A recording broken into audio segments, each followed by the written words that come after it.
오늘 함께 나눌 하나님의 말씀은 요한복음 10장 22절에서 42절까지입니다.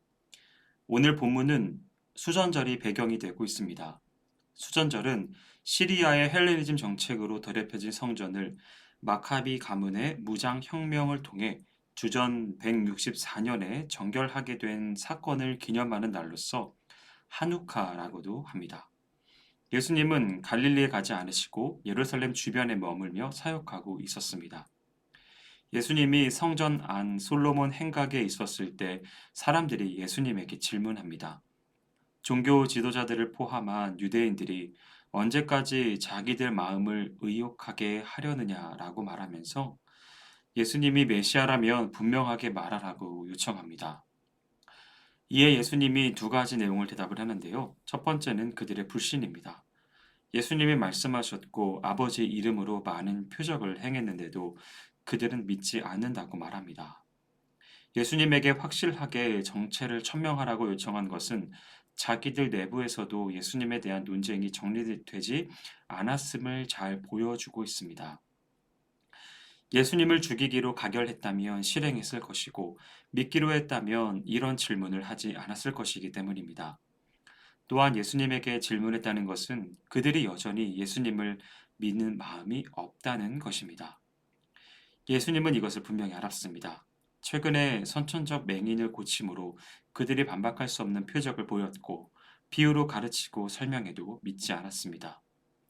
예수님은 이런 그들 모습을 한마디로 자기 양이 아니기 때문이라고 평가합니다. 둘째는 예수님을 믿는 자들에 대해서입니다. 그들은 예수를 믿고 그의 말과 가르침을 듣습니다. 자기 양을 아는 목자와의 관계처럼 예수님도 그들을 알고 그들은 예수님을 따릅니다. 그들에겐 종교 지도자들과 대조되는 선순환이 존재하고 있습니다. 예수님을 믿기에 가르침이 들리고 그 가르침으로 그의 정체성을 더 알게 되어 더 깊이 믿고 따릅니다. 예수님은 이런 사람들을 사랑하지 않을 수 없습니다. 그는 하나님과의 관계에서 오는 새 생명을 줄 것이고 그 관계의 풍성함을 잃어버리지 않게 할 것입니다. 선한 목자가 이리때로부터 양을 지키듯 아무도 생명의 풍성함을 빼앗지 못하도록 지킬 것입니다. 예수님에게 양들을 준 하나님 역시 그들을 지킬 것입니다. 예수님과 아버지는 하나이기에 그 둘의 관계 안에 있는 신자들을 끝까지 보호할 것입니다. 유대인들이 이 예수님의 말에 흥분해 그를 돌로 치려 했습니다. 예수님이 자기와 아버지는 하나라고 말했기 때문입니다. 예수님은 자신은 아버지로 말미암아 선한 일을 보였을 뿐인데 무슨 일 때문에 자기를 돌로 치려 하느냐고 묻자 사람들이 예수가 한 일 때문이 아니라 자신을 하나님과 동격으로 여긴 신성 모독 때문이라고 말합니다. 그러자 예수님이 길게 자신을 변호합니다. 이에 대한 말씀이 34절에서 38절까지 이어지고 있습니다. 예수님의 변호에는 두 가지 내용이 담겨 있는데요. 첫째는 신성 모독이라는 그들의 정죄에 대한 반박입니다. 예수님은 내가 너희를 신이라 하였노라는 시편 82편 6절을 인용하여 하나님도 그분의 말씀을 받은 사람을 신이라 말했는데 하물며 하나님이 거룩하게 해서 세상에 보낸 자를 하나님의 아들이라고 하는 것이 무슨 신성 모독이냐고 말합니다. 유대인들이 율법을 포함한 성경으로 예수님을 신성 모독이라고 정죄하자 예수님은 그들이 사용하는 율법 내용을 통해 문제점을 증명하고 있습니다. 만약 예수님이 말한 것이 신성 모독이 아니라면 그들이 예수님에 대한 반응을 결정해야 했습니다. 예수님을 만일이라는 조건문과 명령법을 사용하여 그들에게 확실한 태도를 요청합니다. 예수님이 하나님 아버지의 일을 하지 않는 것이 확실하다면 믿지 말라고 하고 하나님의 일을 하는 것이라면 자신을 믿으라고 말합니다. 예수 자체에 대해 의심이 가거든 그가 한 일을 믿으라고 합니다. 그러면 예수님과 하나님의 상호 거함, 곧 하나님이 예수 안에 있고 예수님이 하나님 안에 있는 하나됨의 의미를 알게 될 것이라고 합니다.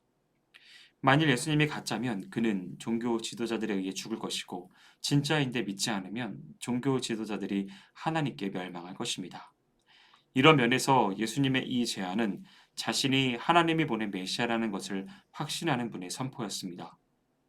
그런데도 그들은 예수님을 받아들이지 않고 그를 잡으려 했습니다. 예수님은 끝까지 회개와 믿음의 기회를 주었지만 생명의 기회를 걷어차버린 것입니다. 이에 예수님은 그들을 피해 성전을 나갑니다.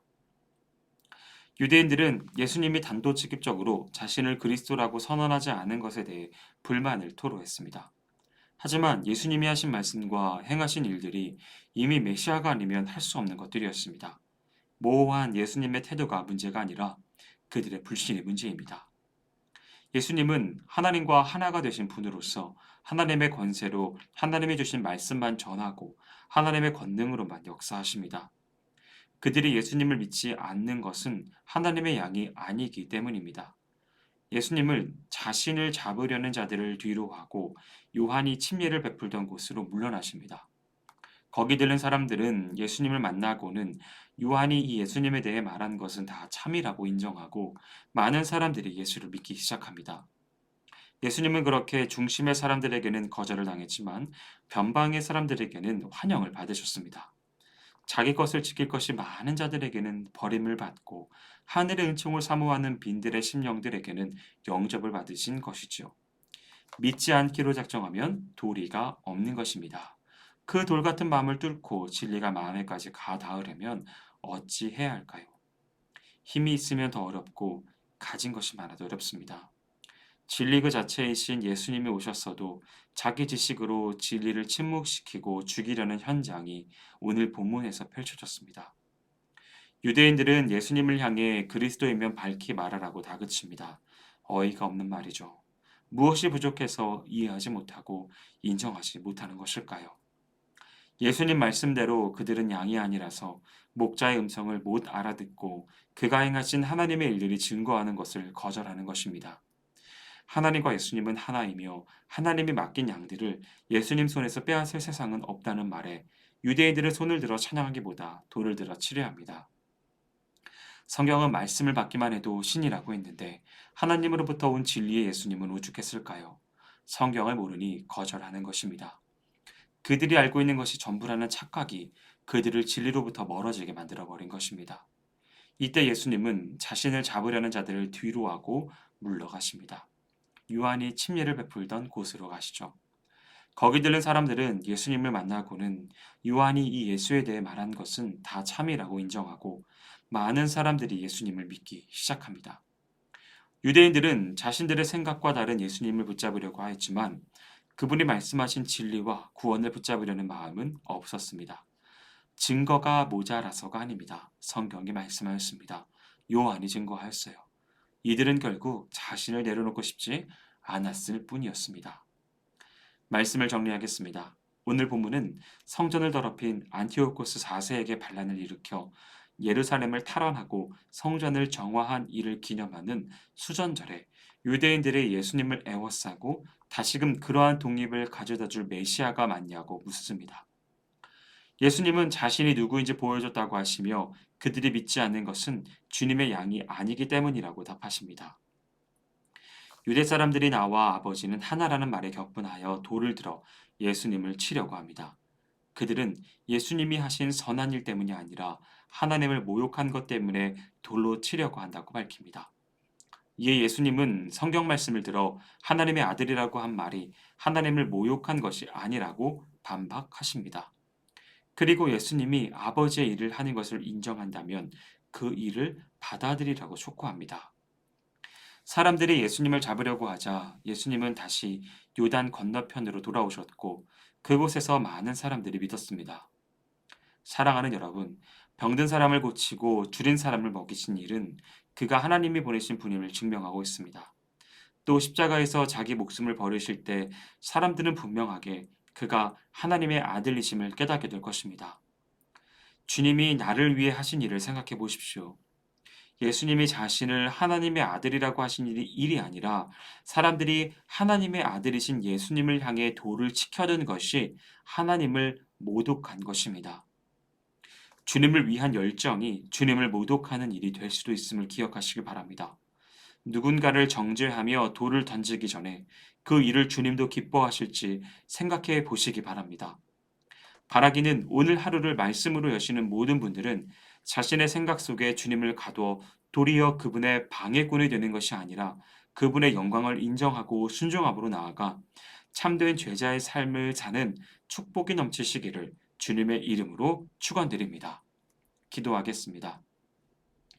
사랑과 은혜가 많으신 하나님 아버지, 우리에게 수많은 증거를 보여주신 주님의 그 놀라우신 사랑으로 인하여 감사드립니다.